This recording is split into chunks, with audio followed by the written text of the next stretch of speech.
Hello बच्चों। तो आज आप सब इकट्ठे हैं। चलिए, कैसे हैं आप लोग?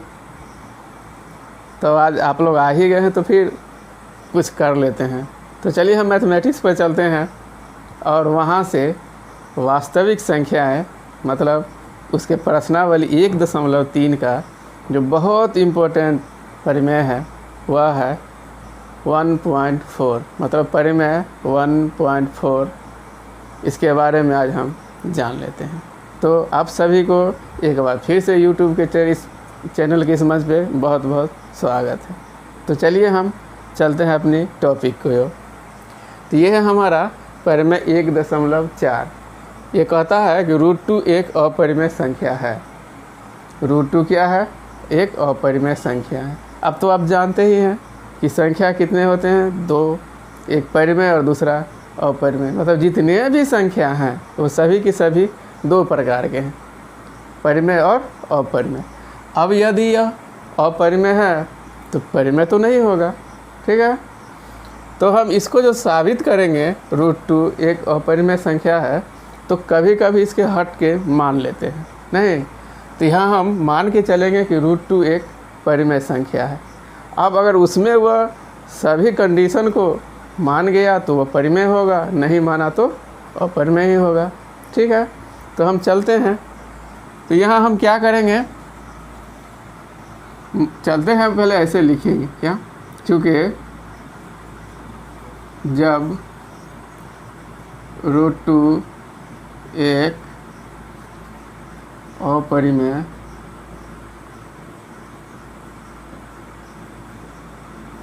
संख्या है तो इसके विपरीत हम यह मान लेंगे कि √2 एक परिमेय संख्या है, ठीक है।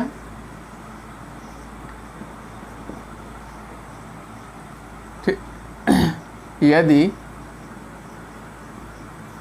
√2 एक परिमेय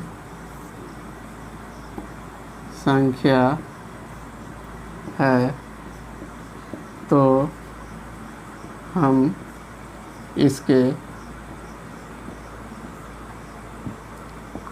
दो पूर्णांक, जिसको हम इंटीजर बोलते हैं, a और b ले सकते हैं। अब हम काहे लेंगे? क्योंकि जानते हैं कि √2 यदि परिमेय संख्या होगा तो वह p/q के रूप में होना चाहिए, नहीं? तब √2 यह बराबर होना चाहिए a/b के। इसीलिए हम लिए थे कि यदि √2 एक परिमेय संख्या होगा तो यह a/b मतलब p/q के रूप में होगा, जहाँ a और b क्या होना चाहिए? सहअभाज्य संख्या, जहाँ a और b सहअभाज्य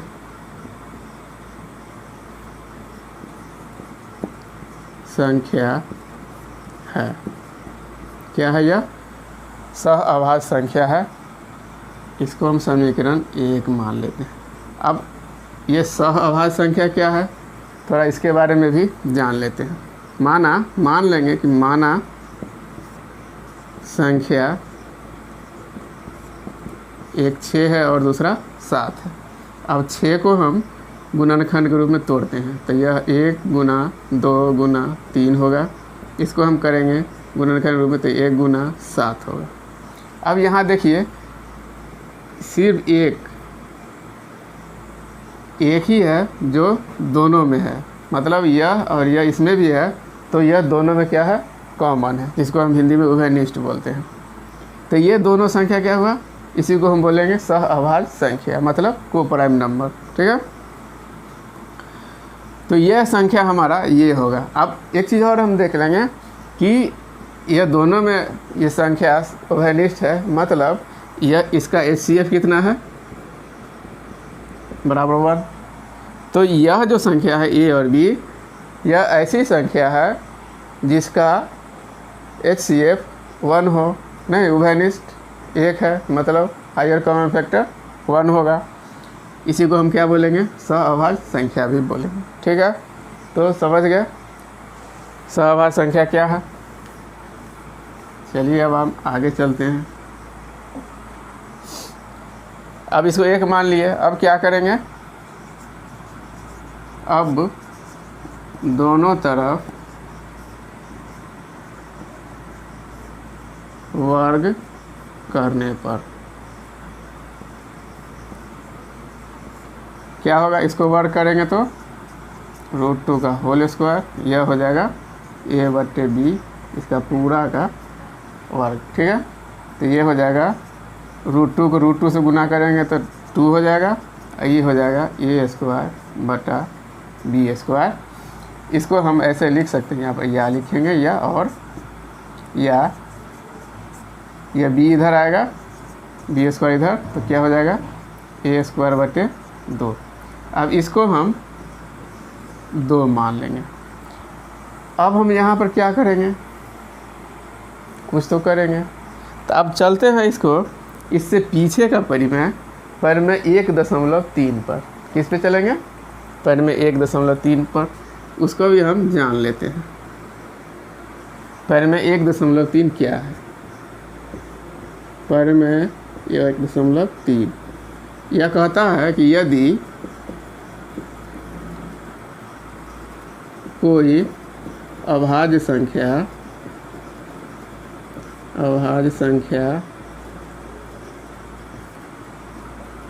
P B² को विभाजित करता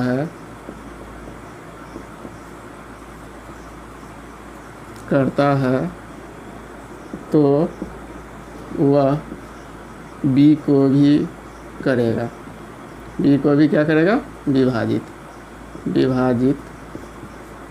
करेगा। यदि कोई अभाज्य संख्या P B² को विभाजित करता है तो वह किसको करेगा, B को भी करेगा। मतलब कि यह B² यदि विभाजित होता है P से, इसका मतलब है वह B भी P से विभाजित होगा। समझ गए, नहीं समझे, चलिए इस पर थोड़ा कुछ हम जोक कर लेते हैं। ठीक है, अब इसको मान लेते हैं ऐसे, अगर ये दादा, इसको हम मान लेंगे, दादा अगर P से विभाजित होगा पोता से, तो उसका बाप भी पोता से विभाजित होगा। नहीं, कैसे, इसको हम साबित करते हैं। देखिए यहाँ हो गया B²/P, इसको हम लिख सकते हैं B × B, ठीक है, बटे P। अब देखिए B × B, तो हम जानते हैं कि गुना को हम का लिख सकते हैं, नहीं, का भी गुना होता है, बटे P। अब ये B तो है, सॉरी, ठीक ही तो है B। अब B से को हम बाप मान लेते हैं, इस B को बाप का, ये भी बाप हो जाएगा, क्या होगा, P इसको मान लेते हैं पोता, बाप का बाप क्या होगा, दादा, बटे पोता। अब ये दादा को पोता जब विभाजित करेगा तो यहाँ देखिए ये B है, बाप को भी पोता करेगा, नहीं, यही हमारा परिमेय 1.3 है कि यदि कोई संख्या B² को P विभाजित करेगा तो B को भी P विभाजित करेगा। नहीं, मतलब दादा को यदि पोता विभाजित करेगा तो बाप को भी करेगा विभाजित। नहीं, चलिए अब हम चलते हैं अब यहाँ से देखते हैं, यहाँ देखिए बी स्क्वायर क्या हो जाएगा। अब देखिए यहाँ भी वही चीज़, जब ए स्क्वायर 2 से विभाजित होगा इसका मतलब है कि ए भी 2 से विभाजित होगा। नहीं, यदि पोता को विभाजित करेंगे, सॉरी दादा को करेंगे 2 से तो पोता भी होगा। समझ रहे हैं ना? नहीं समझते हैं तो ये कमेंट कीजिए, ठीक है। अब मान लीजिए कि a/2 इसको विभाजित करेंगे तो कुछ तो आएगा, मान लीजिए कि k आया, ठीक है। तो a बराबर कितना होगा, a बराबर हो जाएगा 2k, ठीक है। अब हम चलते हैं आगे, यहाँ से हम खींच दिए। अब आगे हम करेंगे कि अच्छा इसको 2 मान लिए, इसको 1। अब हम करते हैं कि a बराबर 2k का मान कहाँ रखते हैं, समीकरण 2 में। अब 1 का मान समीकरण 2 में रखने पर, ठीक है, क्या होगा। देखिए बी स्क्वायर बराबर है यहाँ a²/2, तो एक जगह पर हम क्या रखेंगे 2k, नहीं तो यहाँ 2k का होल स्क्वायर बटे कितना है b², नहीं और b² तो यहाँ है ये 2 है, तो ये कितना हो जाएगा, ये हो जाएगा 4k² बटे 2, ठीक है। अब यहाँ कितना हो जाएगा 2, ये बराबर हो जाएगा 2k², मतलब क्या हो जाएगा b² बराबर 2k², ये b² इक्वल टू 2k², या यहाँ से हो जाएगा k² बराबर b² बटे 2। समझे, कोई दिक्कत नहीं। चलिए आगे चलते हैं। अब हम देखिए फिर वही बात आ गया यहाँ, ये दादा और पोता का। तो अब यहाँ भी देखिए कि b² अगर 2 से विभाजित हो रहा है, इसका मतलब है कि b भी 2 से विभाजित होगा, ठीक है। अब यदि b को 2 से विभाजित करेंगे तो कुछ तो आएगा। अब मान लीजिए कि वह संख्या l आया, तो b बराबर कितना हो जाएगा, ये b बराबर हो जाएगा 2l, नहीं। अब यहाँ देखिए यह है a बराबर 2k, अब यहाँ पर b बराबर 2l। अब यह और यह a और b का मान कहाँ रख देंगे, समीकरण 1 में। अब समीकरण 1 में a तथा b का मान रखने पर क्या होगा, ठीक है, √2 बराबर हो जाएगा क्या, ये देखिए 2k बटे 2l, ये आया। अब क्या हो गया, देखिए यहाँ जब हम परिमेय संख्या इसको हम माने थे √2, तो ये हुआ a/b, जहाँ a और b सहअभाज्य संख्या है। मतलब सहअभाज्य संख्या होगा तो इसका उभयनिष्ठ 1 होगा और इसका उभयनिष्ठ 1 होगा, नहीं 1 से गुना करने कोई फ़र्क नहीं पड़ेगा। तो ये होगा हमारा, इतना ही होना चाहिए। लेकिन यहाँ हमको देखिए क्या आ रहा है, यह 2 गुना, मतलब कि इसमें कोई संख्या 2 है जो दोनों में है, नहीं। यहाँ हम लिखेंगे, यहाँ 2 1 क्या है, उभयनिष्ठ संख्या ना, दोनों में है। 2 1 उभयनिष्ठ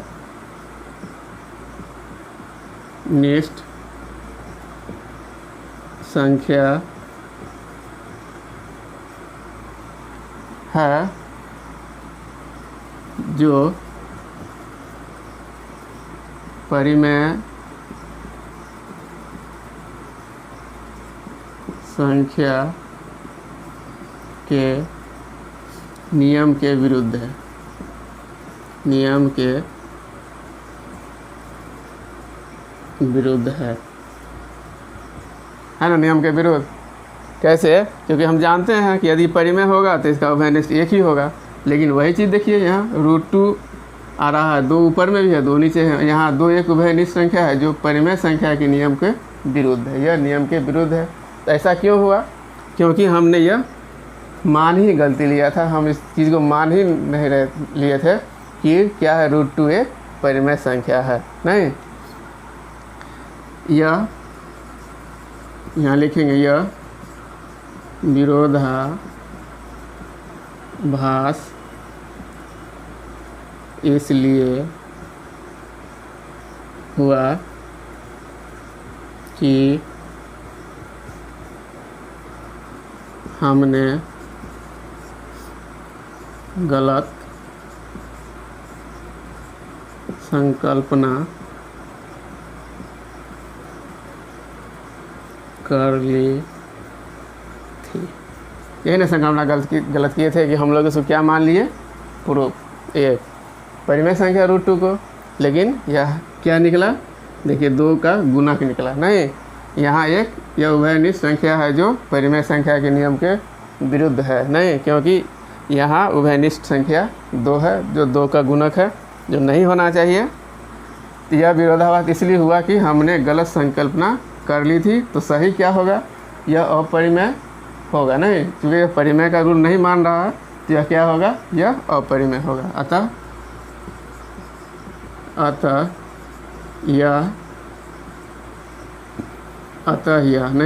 सीधे यहाँ लिखते हैं, अतः √2 एक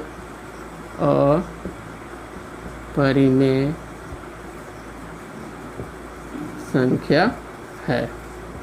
यही हमको प्रूफ करना था। तो इसे हम प्रूफ कर दिया और आप लोग समझ गए होंगे, मुझे विश्वास है। यदि नहीं हुआ तो कमेंट कीजिएगा, ठीक है? फिर हम इसको दूसरे ढंग से बताने का प्रयास करेंगे कि आप लोग की ये भेजा में आराम से आ जाए। तो बच्चों, कैसा लगा मेरा ये वीडियो? यदि अच्छा लगा तो लाइक कीजिए, सब्सक्राइब कीजिए और अपने दोस्तों के साथ शेयर कीजिए, ठीक है? तो मिलते हैं हम फिर अगले वीडियो में। क्या जानने के लिए? यही √3 एक अपरिमेय संख्या है, इसको हम प्रूफ करेंगे। तो फिर मिलते हैं हम अगले वीडियो में, तब तक के लिए धन्यवाद।